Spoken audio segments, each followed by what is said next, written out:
Isang magandang hapon po or magagabi sa bawat isa. Merry Christmas po sa inyong lahat.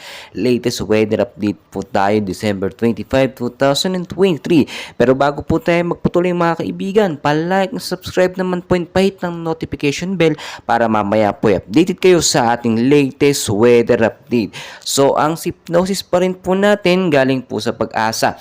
Northeast monsoon po nakakaapekto sa ilang bahagi po ng Luzon. Easterlights naman po nakakaapekto or tumama ngayon sa ilang bahagi ng eastern section po ng Visayas at Mindanao. So inuulit ko lang po, wala po tayong bagyo na namataan ngayon sa loob ng Philippine Area of Responsibility.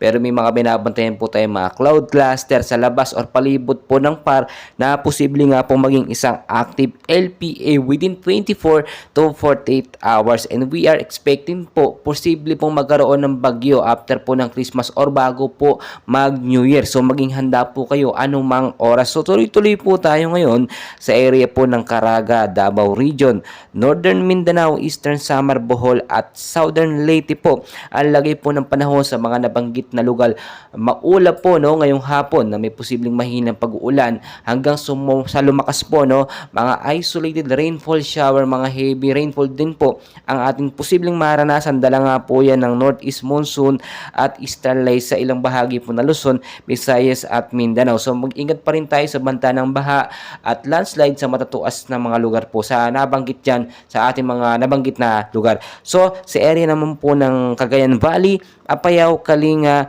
at Aurora, ang weather condition po yan, maulap po na panahon ang naranasan natin ngayong hapon. Do mainit ng umaga, pagdating ng hapon talaga maulap na may posibleng mahinang pag-uulan pagdating ng paggabi at posibleng pong lumakas sa paglipas ng ilang mga oras. So pinag-iingat po pa rin yung mga lugar na yan sa banta nga po ng baha at landslide dahil nga po sa posibleng paglambot ng lupa dahil nga po sa easterlights at northeast monsoon. So maging handa tayo anumang oras dahil never and ever po natin mape-predict ang galaw po ng panahon na pabago-bago po yan.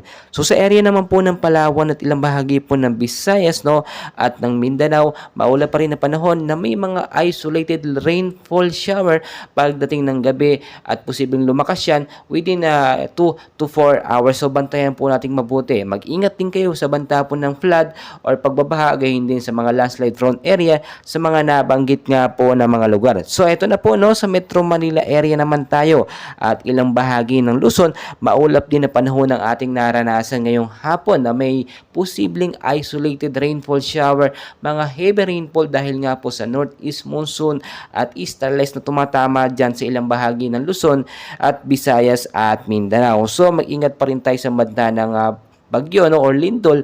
Tulad nga na aking sinasabi, hindi lamang super typhoon or mga bagyo ang ating dapat binabantayan. Dapat maging handa din kayo sa ibang sakuna tulad ng lindol, which is napakahirap at hindi po natin nape-predict. Wala po yung hypnosis, bagkos biglaan lamang po yan na hindi natin inaasahan. So tulad na aking sinasabi, know the weather before you go para alam nyo at handa tayo lagi. Iwas sakit din tayo dahil ngayon nga napakahirap ng panahon, laging umuulan, pabago-bago ang weather natin at mahirap pong i-predict. So patuloy ko po kayong update please pakiusap mga kaibigan, mga kababayan, pa-like and subscribe and paki-share po sa ating mga loved ones para aware sila at alam po nila ang lagay ng ating panahon. Maraming salamat po at Merry Christmas po sa inyong lahat.